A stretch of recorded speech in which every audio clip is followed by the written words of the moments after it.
The bright lights of Galactic Council Station Beta 7 buzzed quietly as thousands of alien beings worked at their daily tasks. In the Xenobiology department, Dr. Park Hyun-woo sat at his desk looking at data from a new world they had just discovered. His green skin showed he was tired after working for many hours without rest. Another boring day, another boring planet, he said to himself as he touched the glowing screen in front of him. The numbers and pictures showed him everything about this new world. It was the third planet from a yellow star that the locals called Sol. The world had water, air, and life just like many other planets he had studied before. His assistant Lee De-young walked over to his desk carrying a hot cup of kef, a bitter drink that helped keep workers awake during long shifts. Her blue tentacles moved slowly as she set the cup down next to his computer. "What do we know about this new species?" she asked, looking at the screen with her large black eyes. Park Hyun-woo touched a button and pictures of the new aliens appeared on the screen. They looked strange with only 2 arms, 2 legs, and skin that came in different colors. They had hair on top of their heads and small eyes that could only see a few colors. "They call themselves humans," he said with a small laugh. "And they say their world is called Earth." Very simple names for very simple creatures. The humans had been easy to talk to when the council ships first found them. They did not try to fight or hide. Instead, they sent one of their people to meet with the council. Her name was Kim Sora and she seemed happy to learn about other species in the galaxy. "Look at their technology," Lee De-young said, pointing at the screen. "They still use chemical rockets to travel in space. Their weapons are basic. Their computers are huge and slow." Park Hyun-woo nodded as he read more about the human world. They fight wars with each other over small pieces of land. They burn fossil fuels that poison their own air.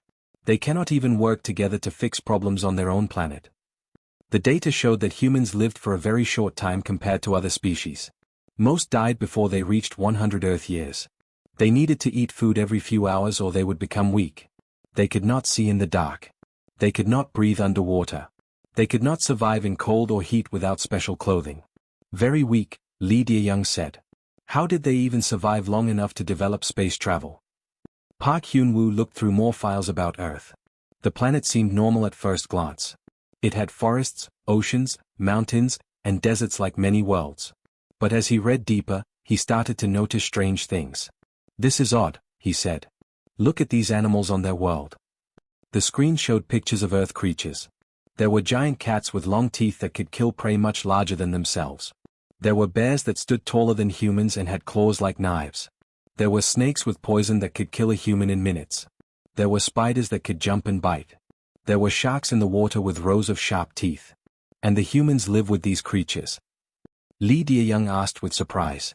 "Not just live with them," Park Hyun-woo said as he read more. "Humans are the top predator on their world. They hunt and kill all these dangerous animals for food." Lee De-young's tentacles moved quickly, showing she was nervous. In her home world, the most dangerous creature was a small bird that ate fruit. She could not imagine living on a planet where every creature wanted to kill and eat her. Park Hyun-woo kept reading. "Look at this. Humans can run for hours without stopping. They can track other animals across great distances. They can go without food for days. They can survive injuries that would kill most species. But they seem so weak and friendly," Lee De-young said. "Yes, that is what makes them interesting," Park Hyun-woo replied. "They are predators who learn to work together instead of just hunting alone. They form groups to take care of each other. They share food and protect the weak members of their species."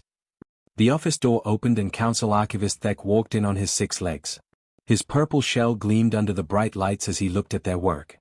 "How goes the classification of the new species?" he asked with his deep voice. "Simple primitives," Park Hyun-woo answered. "We will classify them as Terra 3 inhabitants. Standard peaceful development. They should be ready for full council membership in about 200 galactic cycles." Thek looked at the screen with his 4 eyes. "They seem harmless enough." Their ambassador was very polite during the first contact meeting. She brought gifts of food and music from their world. Park Hyun-woo saved his work and closed the files. Yes, very typical for a young species trying to make friends. Nothing special about them at all. As the 3 aliens finished their work for the day, none of them noticed the small note at the bottom of the human file. It was written in an ancient language that no one had bothered to translate. The note was a warning left by the first aliens to visit Earth many thousands of years ago. It simply said, "Never wake the sleeping giants." But the note remained unread and forgotten as the council filed humanity away as just another primitive species among thousands in their vast database. The red sand of Kithara Prime blew across the dig site as Dr. Choi Minute-ho carefully brushed dirt away from something that glowed softly in the ground. He had been working on this dead planet for 3 months, looking for pieces of the old civilization that once lived here. The planet had no life now, just empty cities made of crystal and metal that had been abandoned long ago. "Professor, you need to see this," called his student assistant Yoon Hajin from across the excavation pit. Her voice was excited but also scared. She was pointing at something buried deep in the crystallized earth. Choi Minute-ho put down his tools and walked over to where she was kneeling. In the hole she had been digging, he could see the corner of something that looked like a large crystal cube. It was glowing with a soft blue light that pulsed like a heartbeat. "Is that what I think it is?" Hajin whispered. Choi Minute-ho felt his hearts beating faster. In his 40 years of archaeology, he had only seen pictures of such objects. "It might be," he said quietly. "But we must be very careful. Call the others immediately." Within an hour, the entire dig team had gathered around the discovery. They worked slowly and carefully to uncover the object. It was indeed a crystal cube, about the size of a small building. Strange symbols covered every surface, glowing and shifting as if they were alive. "It is a precursor database fragment," announced Dr. Kim Jun-ho, the team's expert on ancient civilizations. His old hands shook as he held his scanner near the crystal. "Only 6 of these have ever been found in the entire galaxy." The precursors were a mystery that had puzzled scientists for thousands of years. They had been the first species to travel between stars, building great cities on hundreds of worlds. But then, about 2 million years ago, they had simply vanished. No one knew why or where they had gone. They left behind only ruins and occasionally these database fragments that contained their knowledge. "The preservation is perfect," said Dr. Lee Sun-Amai, the team's technology specialist. "The crystal matrix is still active. We can actually read the data inside." Choi Minute-ho ordered his team to set up a protective barrier around the discovery. News of finding a precursor database would spread quickly, and every government and criminal organization in the galaxy would want to steal it. The knowledge contained in these crystals was worth more than entire solar systems. As they worked to carefully extract the crystal from the ground, strange things began to happen. The other precursor ruins on the planet started to glow faintly. Ancient machines that had been silent for millions of years began to hum with power.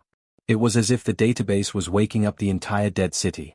"The crystal is trying to connect to the other systems," Lee Sun-Amai reported, watching her instruments with wide eyes. "It wants to activate something." "Shut down the connection," Choi Minute-ho ordered quickly. "We do not know what these machines were built to do." They worked through the night to safely remove the database from the ground. The crystal was heavier than it looked, and it took 6 people to carry it to their research ship. As soon as it was loaded into the ship's secure storage bay, the ancient city fell silent again. Back at the Galactic Council research station, the team began the slow process of accessing the database. They could not simply plug it into their computers because precursor technology was far more advanced than anything that existed today. They had to use special interface devices that could translate the ancient data into something modern computers could understand. Dr. Jang Tae-hyun, the council's best expert on precursor language, was called in to help with the translation. He was an old man who had spent his entire life studying the few precursor texts that had been found over the years. His eyes were weak from reading ancient symbols, but his mind was still sharp. "This database is different from the others we have found," he said after studying the crystal for several days. "Most precursor records talk about science and technology. But this one seems to be some kind of warning system." The crystal contained thousands of files, but many of them seemed to be about dangerous things the precursors had discovered in their travels across the galaxy. There were warnings about black holes that could destroy entire star systems. There were records of plagues that could kill all life on a planet. There were descriptions of machine races that turned everything they touched into more machines. "Look at this section," Jang Tae-hyun said, pointing at symbols that glowed red on his translation screen. "It talks about worlds that should never be visited. Places where terrible things live." Hajin leaned over his shoulder to look at the screen. "Can you read what it says about these dangerous worlds?" Jang Tae-hyun touched the symbols carefully with his finger. The ancient language was difficult to translate because each symbol could mean many different things depending on how it was used. He had to compare it with other precursor texts to understand the meaning. "It mentioned something called Deathworld Prime," he said slowly. "A planet where creatures evolved that the precursors feared greatly. They call the inhabitants of this world Void Stalkers." "Void Stalkers?" Choi Minute Ho asked. What does that mean? Jang Taehyun continued reading the ancient text. His face grew pale as he understood more of the warning. According to this, they are hunters that never stop chasing their prey. They can track across vast distances and work together in groups to bring down creatures much larger than themselves. The precursors say they are the most dangerous predators in the galaxy. The research team looked at each other with worry. If the precursors, who had technology far beyond anything that existed today, were afraid of these void stalkers, what did that mean for the current galaxy? Dr. Jang Taehyun could not sleep. For 3 weeks, he had been working day and night trying to understand the precursor warnings about the void stalkers and their death world prime. The ancient symbols seemed to dance in front of his tired eyes every time he tried to rest. His small office was filled with books, computer screens, and papers covered with his handwriting. Empty food containers sat on every surface because he forgot to eat when he was working. His assistant had tried to make him take breaks, but he always said he was too close to solving the puzzle. There must be a pattern, he said to himself as he stared at the glowing symbols on his computer screen. The precursor language was like a code that changed meaning based on context. One symbol could mean water in one sentence and life in another sentence. He had learned it over the years that precursor names for places usually had literal meanings. When they called a planet Crystal Garden, it really was covered with crystal formations that looked like plants. When they named a star Fireheart, it was actually a star that burned much hotter than normal stars. So if they called a place Death World Prime, it had to mean something specific about that planet. Jang Taehyun pulled up his database of known planets and their names in different languages. He had spent decades collecting this information from every species in the galaxy. Each species named planets differently based on their own culture and language. He started with planets that had dangerous reputations. There was Venom 5, where the air was poisonous. There was Razor Prime, where metal storms could cut through starship hulls. There was Furnace World, where the surface temperature could melt most metals. But none of these matched the precursor description of Death World Prime. The ancient text said Death World Prime had water, breathable air, and many different types of life. It was not poisonous or too hot or too cold. The danger came from the creatures that lived there, especially the void stalkers. Jang Taehyun rubbed his tired eyes and looked at his translation notes again. He had been assuming that Death World Prime was just what the precursors called the planet. But what if it was actually a translation of the planet's real name? He began searching through his database for planets whose names meant death or ending or dangerous in their native languages. There were hundreds of such planets, but most were obviously not the right ones. Then he had another idea. What if prime did not mean first or most important? In some contexts, precursor symbols for prime could also mean home or origin place. So Death World Prime might actually mean Death Home World or Home World of Death. Jang Taehyun started searching for planets whose names meant ground or soil or home in their native languages. The list was much shorter this time. His heart began beating faster when he found a planet called Earth in the Sol system. In the ancient human language that gave the planet its name, Earth literally meant ground or soil. It was their word for the dirt they walked on. But that could not be right.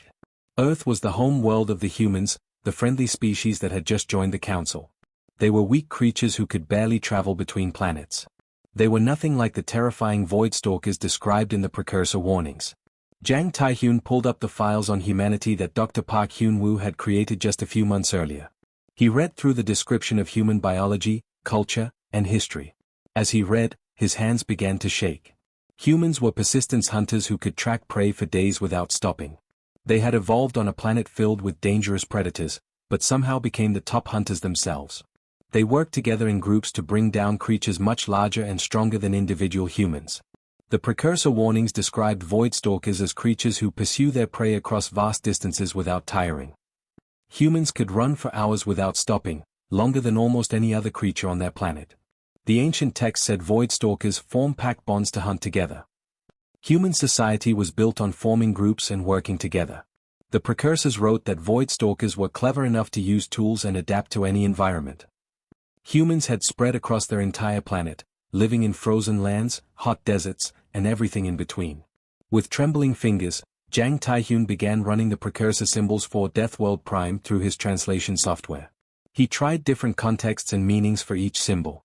The computer screen flickered as it processed the translation. Then the result appeared in bright red letters that seemed to burn his eyes. Death World Prime in the precursor language translated exactly to Earth in modern Galactic Common. Jang Taehyun fell back in his chair as if he had been hit by a physical blow. The friendly humans who had just joined the Galactic Council were the same species that had terrified the precursors into leaving warnings across their entire database.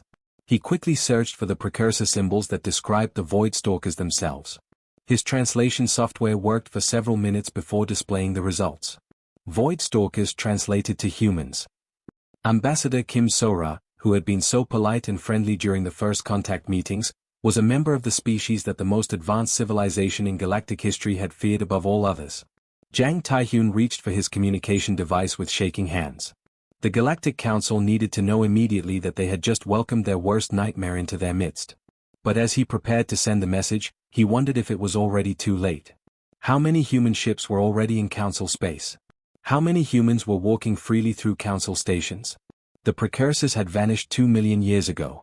Now Jang Taehyun wondered if the Void Stalkers had finally found them. The emergency alarm echoed through the halls of Galactic Council Station Beta 7 as Dr. Jang Taehyun's message spread like wildfire through the communication networks. Within 1 hour, every council member had received the translation that would change their view of the galaxy forever. Supreme Councilor Vex stood at the center of the main chamber, his tall blue body shaking as he read the ancient precursor warnings for the third time. Around him, representatives from 200 different species talked loudly in fear and panic. "Order! I demand order!" Vex shouted, but his voice was lost in the noise of scared aliens. Councilor Rek from the Malthian Republic raised his forearms to get attention. His people had fought wars against some of the most dangerous species in the galaxy, but even he looked frightened now. "The humans have been among us for months," Rek said in a voice that everyone could hear. "They have walked through our stations. They have eaten in our restaurants. They have learned about our technology and our defenses."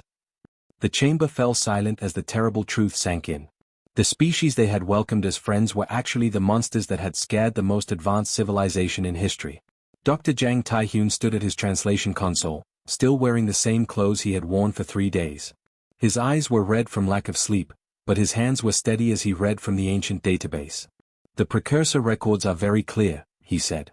"They describe the Void Stalkers as hunters who never give up. Once they choose a target, they will follow it across the galaxy if necessary. They are patient and clever. They study their prey for a long time before attacking."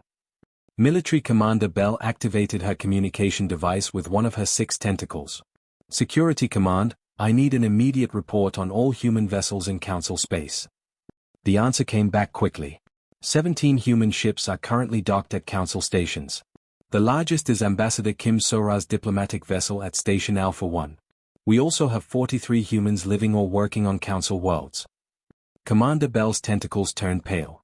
In her military training, she had learned that a small group of well-trained soldiers could take control of an entire space station if they knew what they were doing. If humans were really the predators the precursors described, 43 of them could destroy the Council from within.